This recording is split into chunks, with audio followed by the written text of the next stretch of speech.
ഈ വരുന്ന ഡിസംബർ മാസം നമ്മുടെ ജനപ്രിയ നായകൻ ദിലീപേട്ടൻ്റെ ജീവിതത്തിൽ ഒട്ടനവധി മാറ്റങ്ങൾ വരാൻ പോകുന്ന ഒരു മാസം തന്നെയാണ്. അടുത്ത മാസം 8-ാം തീയതിയാണ് കേരളത്തിൽ എല്ലാവരും കാത്തിരിക്കുന്ന ദിലീപേട്ടൻ ഇൻവോൾവ് ആയിട്ടുള്ള ആ ഒരു സ്ത്രീപീഡന കേസിലെ വിധി പ്രഖ്യാപിക്കാനായിട്ട് പോകുന്നത്. ഒരുപാട് വർഷങ്ങളായിട്ട് ഈ ഒരു കേസിൻ്റെ പുറകെയാണ് അദ്ദേഹം. അതുപോലെ തന്നെ അടുത്ത മാസം തന്നെയാണ് അദ്ദേഹം അഭിനയിച്ചിരിക്കുന്ന ഭയം ഭക്തി ബഹുമാനം എന്ന് പറയുന്ന ബബ്ബബ്ബ മൂവി റിലീസ് ചെയ്യാനായിട്ട് പോകുന്നത്. ഇപ്പോൾ സോഷ്യൽ മീഡിയ നമ്മൾ ഓപ്പൺ ചെയ്ത് നോക്കുന്ന സമയത്ത് യൂട്യൂബിലും ഇൻസ്റ്റഗ്രാമിലൊക്കെ നമുക്ക് ഇപ്പോൾ ഒരുപാട് വീഡിയോസും കാര്യങ്ങളൊക്കെ കാണാനായിട്ട് സാധിക്കുന്നുണ്ട്.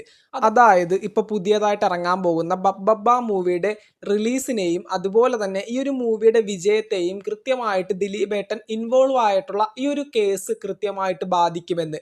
ഇപ്പോൾ ഈ ഒരു കേസിനെ പറ്റിയല്ല നമ്മുടെ വീഡിയോ. ഇതിപ്പോൾ കേസിൻ്റെ വിധി അനുകൂലമായിക്കോട്ടെ അല്ലെങ്കിൽ പ്രതികൂലമായിക്കോട്ടെ, അതിപ്പോൾ അദ്ദേഹത്തിന് അനുകൂലമായിട്ട് വന്നാലും സന്തോഷം, ഇതിപ്പോൾ പ്രതികൂലമായിട്ട് വന്നാലും നമുക്ക് സിനിമ മേഖലയെ പറ്റി സംസാരിക്കുന്ന സമയത്ത് ആ ഒരു കേസ് ഒരിക്കലും ഒരു വിഷയമായിട്ട് വരത്തില്ല.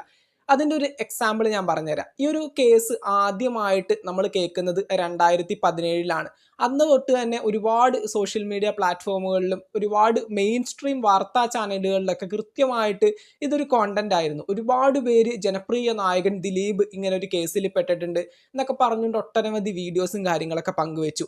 എന്നിട്ട് ആ ഒരു 2017 ഈ ഒരു കേസ് അതിൻ്റെ മൂർധന്യാവസ്ഥയിൽ നിൽക്കുന്ന സമയത്താണ് ദിലീപേട്ടൻ്റെ രാമലീല സിനിമ റിലീസിനെത്തുന്നത്.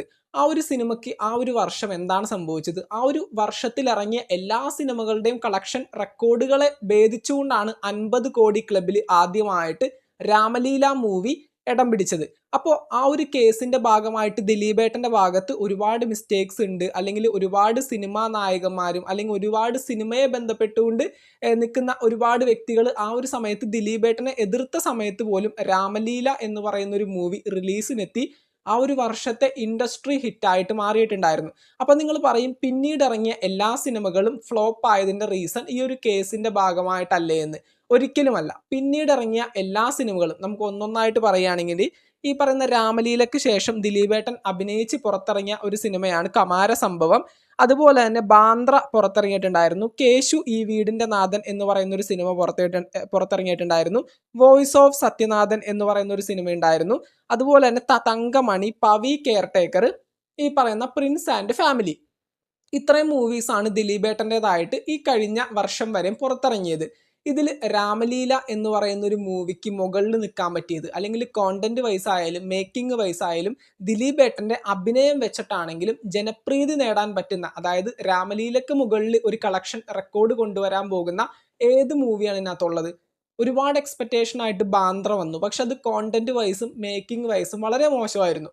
അതുകൊണ്ട് തന്നെയാണ് അത് ഫ്ലോപ്പ് ആയത്. ഇപ്പോൾ ദിലീപേട്ടൻ്റെതായിട്ട് വന്ന മൂവികൾ ഫ്ലോപ്പ് ആവുന്നതിൻ്റെ ഏറ്റവും വലിയ റീസൺ എന്ന് പറയുന്നത് അത് കോണ്ടന്റ് വൈസും മേക്കിംഗ് വൈസും മോശമായതുകൊണ്ടാണ്. അത് ജനങ്ങൾക്ക് അക്സെപ്റ്റ് ചെയ്യാൻ പറ്റാത്തതുകൊണ്ടാണ്. അല്ലാതെ ഒരിക്കലും ഈ ഒരു കേസിൻ്റെ ഭാഗമായിട്ട് ജനങ്ങൾ ഈ ഒരു മൂവീസ് ഒന്നും തന്നെ ജഡ്ജ് ചെയ്തിട്ടില്ല. അങ്ങനെയാണെങ്കിൽ ആദ്യം ഫ്ലോപ്പ് ആവേണ്ടതും ആദ്യം പൊട്ടേണ്ടതും രാമലീല എന്ന് പറയുന്ന ഒരു മൂവി ആയിരുന്നു. കാരണം ഈ ഒരു കേസ് ഏറ്റവും മൂർധന്യാവസ്ഥയിൽ നിൽക്കുന്ന സമയത്ത് ദിലീപേട്ടൻ്റെ ഭാഗത്ത് മിസ്റ്റേക്ക് ഉണ്ട്, അദ്ദേഹം തെറ്റ് ചെയ്തിട്ടുണ്ടെന്ന് വരെയും എല്ലാവരും വിശ്വസിച്ചിരുന്ന സമയത്താണ് ഈ ഒരു മൂവി ഇറങ്ങിയത്. അപ്പോൾ നമ്മൾ മലയാളികൾ, ഈ ഒരു സിനിമയെ പ്രേമിക്കുന്നവർ ഒരിക്കലും ഈ പറയുന്ന സിനിമാ പ്രേമികൾ ഈ ഒരു മൂവിയിൽ അഭിനയിച്ചിരിക്കുന്ന ആക്ടറിൻ്റെ പേഴ്സണലായിട്ടുള്ള ജീവിതം ഒരിക്കലും ജഡ്ജ് ചെയ്യാറില്ല. ആ ഒരു ക്യാരക്ടർ എങ്ങനെയാണ് അവതരിപ്പിച്ചിരിക്കുന്നതും ആ മൂവി മേക്ക് ചെയ്ത് വെച്ചിരിക്കുന്നതും ആ മൂവിയിൽ അഭിനയിച്ച മറ്റു താരങ്ങളുടെയൊക്കെ അഭിനയം വെച്ചിട്ടും ആ ഒരു മൂവിയുടെ കണ്ടന്റ് വെച്ചിട്ടൊക്കെയാണ് നമ്മളൊരു മൂവി അനലൈസ് ചെയ്യുന്നത്. അങ്ങനെ വെച്ച് നോക്കുകയാണെങ്കിൽ ഇപ്പോൾ പുറത്തിറങ്ങാൻ പോകുന്ന ഒരു വമ്പൻ പ്രൊമോഷനാണ് ഈ പറയുന്ന ബബ്ബബ്ബ മൂവിക്ക് കിട്ടിക്കൊണ്ടിരിക്കുന്നത്. കാരണം അതിനകത്ത് കാമിയോ റോളിൽ നമ്മുടെ കംപ്ലീറ്റ് ആക്ടർ നമ്മുടെ മോഹൻലാൽ വരുന്നുണ്ട്. ലാലേട്ടൻ ഈ ഒരു സിനിമയിൽ അഭിനയിക്കുന്നുണ്ടെന്ന് പറഞ്ഞുകൊണ്ട് ഒരുപാട് പേര് ഈ ഒരു സിനിമ കാണാൻ ഇപ്പം തന്നെ ഭയങ്കരമായിട്ട്, ഇപ്പോൾ അടുത്ത മാസം 18-ാം തീയതി ഒരു സിനിമ റിലീസിനെത്തുന്ന സമയത്ത് ഫസ്റ്റ് ടിക്കറ്റ് ബുക്ക് ചെയ്ത് ഫസ്റ്റ് ഷോ കാണാൻ ഉറപ്പിച്ചിരിക്കുന്ന ഒരുപാട് പേരുണ്ട്. അവരിൽ ഒരാളാണ് ഞാനും. അപ്പോൾ കൃത്യമായിട്ട് 18-ാം തീയതി ആവാൻ വേണ്ടി സിനിമ ബുക്ക് ചെയ്ത് കാണാൻ പോകാനായിട്ട് താല്പര്യപ്പെട്ട് നിൽക്കുന്ന ഒരുപാട് ആയിരക്കണക്കിന് ജനങ്ങളുണ്ട്. അപ്പോൾ അത്രയുമുള്ള സിനിമാ പ്രേമികളുള്ള സ്ഥലത്ത് ഒരിക്കലും ഈ ഒരു സിനിമ റിലീസിന് എത്തിക്കഴിഞ്ഞാൽ അത് ഫ്ലോപ്പ് ആവില്ല എന്നുള്ളത് കൺഫേം ആണ്. തീർച്ചയായിട്ടും കോണ്ടന്റ് വൈസും മേക്കിംഗ് വൈസും ഒരു പുതുമയുള്ളൊരു സിനിമയാണ്. ആ ഒരു പുതുമ ജനങ്ങളെ ഇഷ്ടപ്പെടുത്താനായിട്ട് ഈ ഒരു സിനിമയുടെ അണിയറയിലെ പ്രവർത്തകർക്ക് സാധിച്ചിട്ടുണ്ടെങ്കിൽ കൃത്യമായിട്ട് ഈ ഒരു സിനിമ തൻ്റേതായിട്ടുള്ളൊരു വിജയം നേടിയെടുക്കും എന്നുള്ളത് ഉറപ്പ് തന്നെയാണ്. ആ ഒരു വിജയത്തിൽ ഒരിക്കലും ഈ ഒരു ദിലീപേട്ടൻ ഇൻവോൾവ് ആയിട്ടുള്ള ഈ ഈ ഒരു കേസിൻ്റെ ഭാഗമായിട്ട് എന്ത് വിധിയാണെങ്കിലും അതിപ്പോൾ പോസിറ്റീവ് ആണെങ്കിലും നെഗറ്റീവ് ആണെങ്കിലും വിധി എന്തും ആയിക്കോട്ടെ ഒരിക്കലും ആ ഒരു സിനിമയുടെ റിലീസിനെയോ ആ ഒരു സിനിമ കോണ്ടന്റ് വൈസും മേക്കിംഗ് വൈസും വളരെ മനോഹരമാണെന്നുണ്ടെങ്കിൽ ഒരിക്കലും അതിൻ്റെ കളക്ഷനെയോ ബാധിക്കില്ല എന്നുള്ളത് കൺഫേംഡ് ആണ്. അപ്പോൾ എല്ലാവരും ചോദിക്കും എന്തിനു വേണ്ടിയാണ് കേസിന് ശേഷം ഈ ഒരു സിനിമ റിലീസ് ചെയ്യാനായിട്ട് തീരുമാനിച്ചിരിക്കുന്നതെന്ന്.